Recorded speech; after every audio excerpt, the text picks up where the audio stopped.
Welcome, ladies and gentlemen, music lovers and audiophiles. Today I'll be reviewing the Dan Clark Audio E3 closed-back wired headphones. I hope you enjoy this.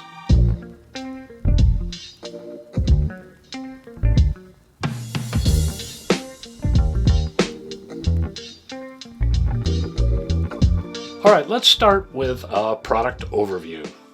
The Dan Clark Audio, or DCA for short, E3 headphones are a planar magnetic design with closed-back ear cups. The drivers are a 5th generation design and feature an acoustic metamaterial tuning system to tune the headphones via waveguides, diffusion control, and resonators. The ear cups also feature tuned ports, you can see those here, and the drivers have a new diaphragm material. As we will see, DCA takes tuning seriously. The E3s weigh about 455 grams, which is roughly a pound, so they are maybe just on the heavy side of average, maybe average for this class of headphone. They fold up to make the large ear cups easier to manage on the go. To be honest with you, thought they were quite comfortable with very soft pads. You can see, these are really squishy, and only moderate pressure.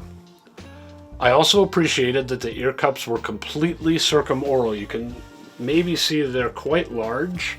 I've got them backwards, but you get the idea. And so that complete circumoral positioning didn't rest on my outer ear at all, and I thought that was a real improvement in comfort. As with all UI comments, your mileage may vary.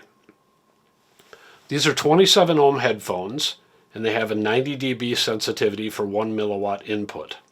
More on this in a minute. The DCA E3 headphones are priced at $2,000.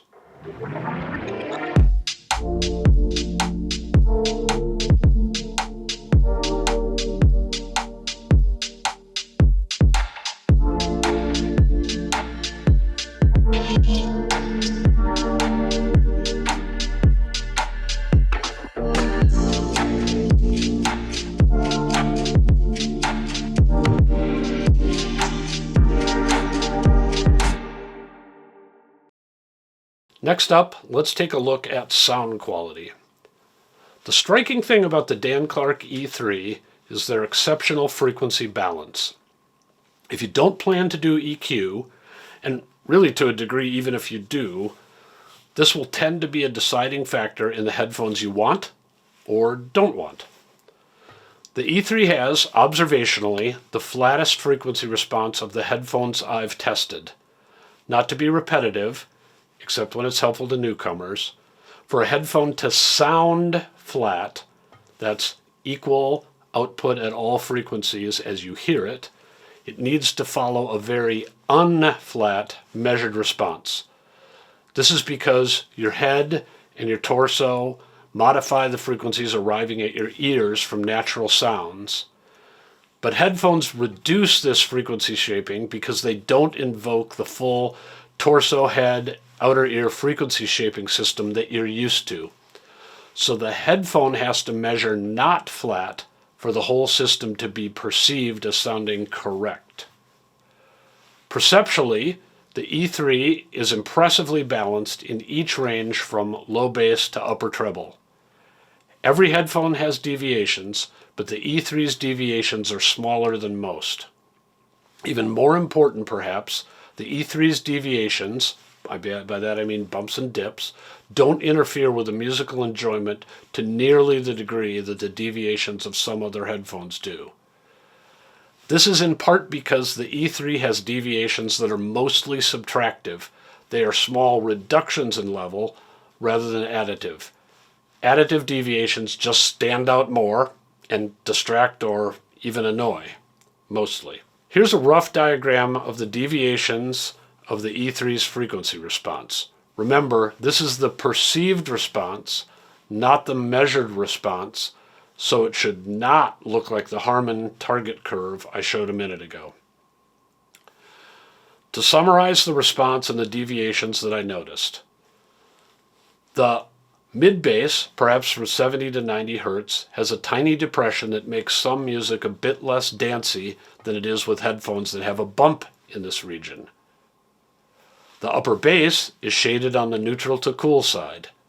I think this is pretty close to accurate if you were to quantify the deviation, but if you like warmth in your tonal balance, you may prefer shading on the warm side of flat rather than the cool side.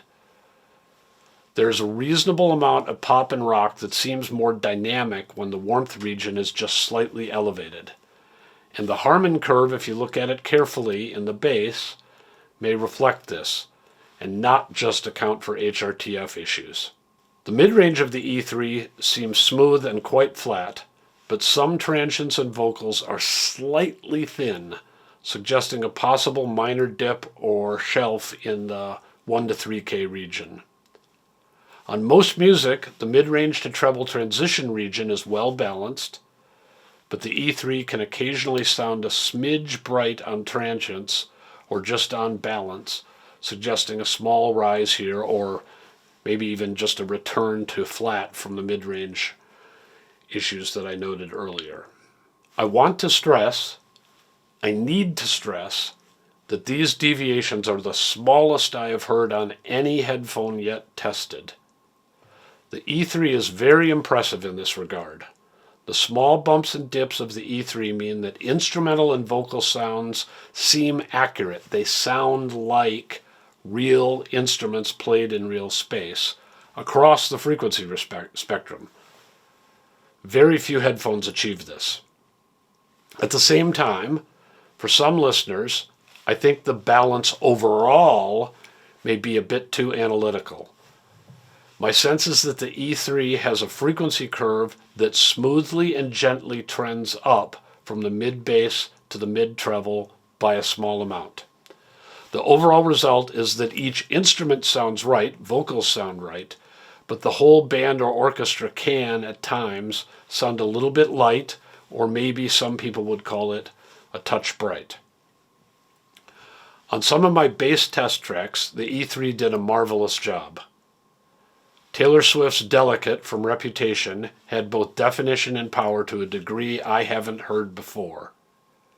The drum on Alison Krauss's Maybe from Forget About It is also a model of bass punch and detail.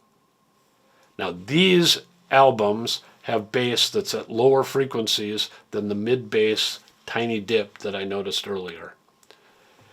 In the mid-range, I really enjoyed the lively transparency of Wilco's Yankee Hotel Foxtrot. This is not a hi-fi demo album. It's really more a test, and I think an excellent test, of presenting the band in a natural way. Mission accomplished. In a similar way, I thought the Previn Bernstein New York Philharmonic analog recording of the Shostakovich Piano Concerto No. 1, now in high res, was gloriously balanced from top to bottom, with Previn's piano sounding very dynamic and smooth. That's a hard combination to pull off. The overall balance that I talked about is well displayed by the Black Keys Delta Cream or by Death Cab for Cutie's Transatlanticism. Clear and detailed, the vocals and instruments each sound right, but overall the treble balance is stronger than you might expect live. Another question mark I had about the E3 was in the realm of dynamics. At lower levels, the E3 sounds just slightly muted. In this regard, it reminds me of some Magnepan speakers, maybe all Magnepan speakers, which seem to need a little more level and a big amp to really strut their stuff. But oh, when they do. Thinking of this, I tried several amplifiers and got good results with the PassLabs HPA-1 and the DCS Lena. As I said before, this dynamic issue also seems at times to be a byproduct of the neutral, mid to upper bass voicing combined with older recordings that were often rolled off in this region because of cartridge limitations. I think this is a reasonable trade-off, but you might disagree. Let me sum up the Dan Clark Audio E3 because all of these details can be really confusing, and I've concentrated on the issues with the E3, but it doesn't really put enough spotlight on the marvelous capability of these headphones. The E3 is, in terms of the absolute sound, a major achievement. It has the lowest instrumental coloration I've heard from any headphone. The lower bass ranges are also outstanding, which is rare among very high accuracy headphones. At the same time, the overall balance is tipped slightly, I emphasize slightly, in a direction, the cool direction, that I think may not meet the expectations of some listeners on some music. And you have to have a good amplifier to make the E3 sing, something it is quite capable of doing. I hope you've enjoyed this review. If you have, please click on the subscribe button and hit the notification bell. Also, check in the description for a link to our weekly newsletters. They're free. And we would love it if you subscribe to the Absolute Sound magazine.